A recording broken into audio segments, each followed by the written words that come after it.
Well, thank you very much. I'm Dr. Kevin Kavanagh, Board Chairman of HealthWatch USA, and would like to give you a short overview of COVID-19. Worldwide cases and deaths from COVID-19 remain at an unacceptably high level. As of last week, there were over 176 million total cases and over 3.8 million deaths. There were over 160 million individuals listed as recovered, but for many, this is actually survival, since persistent symptoms in long COVID-19 can occur in 10 to 30% of those with even mild disease. These figures are almost assuredly undercounts. For example, in India, the official count is over 350,000 deaths, but it may actually be 2 to 3 times higher. In many instances, only confirmed cases with a positive COVID test are counted, but many patients cannot even obtain a test. Those dying with comorbidities may not be counted, lowering true estimates by another 50 to 80%. And for all too many, patients are not even able to access the healthcare system. During a HealthWatch USA meeting presentation, Dr. Vinita Gupta, Director of Action Global Health Advocacy Partnership, estimated the deaths in India could possibly be as high as 4.2 million. Dr. Gupta's presentation can be viewed at our conference's website at healthconference.org. In the United States, new estimates using excess death data has placed the death count well over 900,000. This is well above the reported case count of approximately 600,000 deaths in the United States. The reason for this discrepancy can probably be explained by research from the Veterans Health Administration. They found that up to 8 extra deaths per 1,000 COVID-19 cases occurred between 30 to 180 days after diagnosis. These late deaths are not always captured and are due to a plethora of effects caused by COVID-19, including chronic blood clots, strokes, diabetes, breathing difficulties, along with heart, liver, and kidney damage. Underreporting paints a false picture of COVID-19's true impact, making it harder to mobilize resources and easier for many to deny the severity of the pandemic. During the Ebola epidemic of 2014, the government of New Guinea, a country with very limited healthcare resources, initially insisted that only laboratory-confirmed cases be counted. This led to a drop in reported cases and a false sense of security, which delayed the mobilization of resources and fueled the spread of the virus. Overall, nations have had a number of different strategic responses.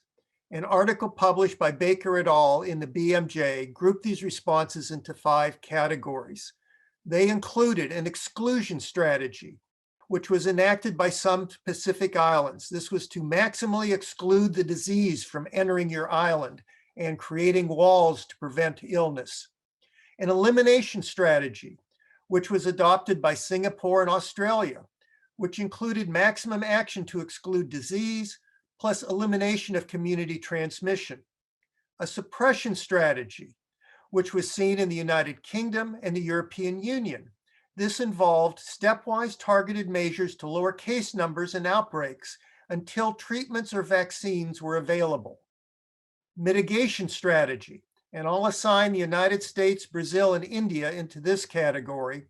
Many leaders in these categories hoped for herd immunity without a vaccine to flatten the peak in the curve until other treatments or an effective vaccine became available.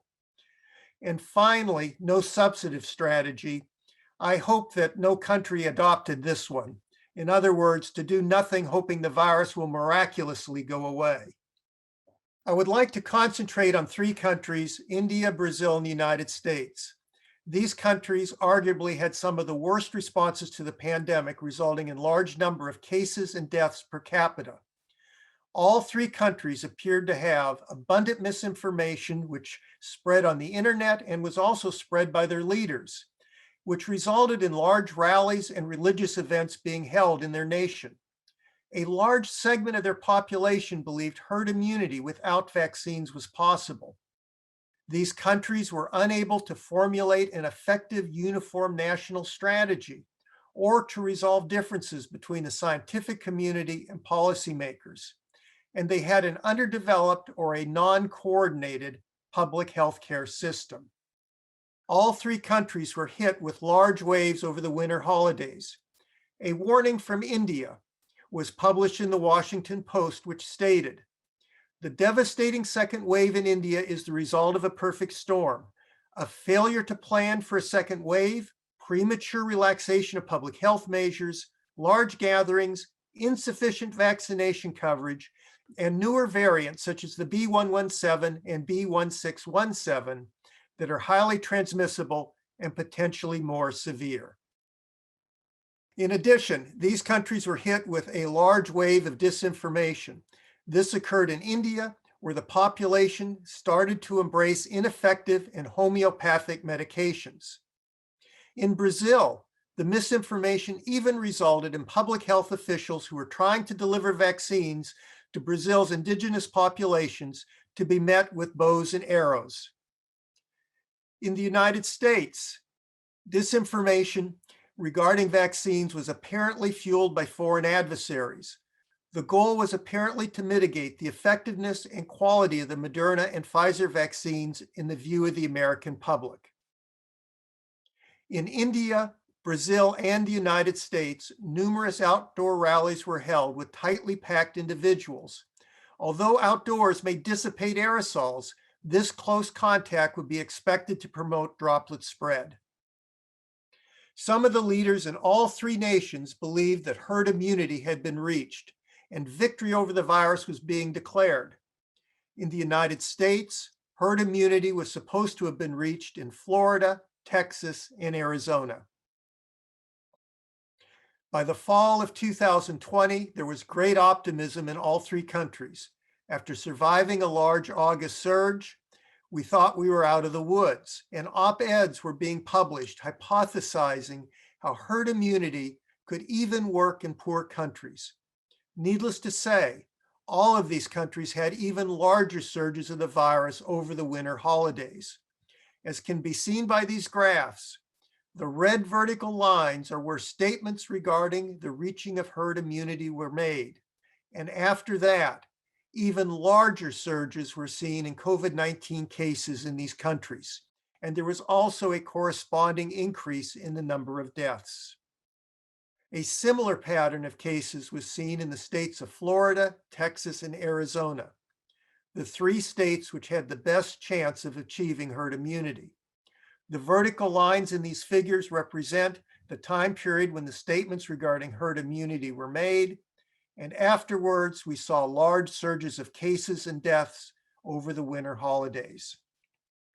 And a major barrier in all three countries was an overwhelmed public health care system and a poorly defined and coordinated national strategy for COVID-19, which hampered their response to the pandemic. It is of utmost importance, if we learn anything from this pandemic, is that we learn the lessons that it has taught us and that we prepare for the next. For the remainder of the conference, we will hear from a number of presenters regarding a variety of countries who have adopted strategies of elimination, suppression, and mitigation, so we can learn from their experiences and hopefully be able to formulate a more effective strategy for addressing pandemics of the future.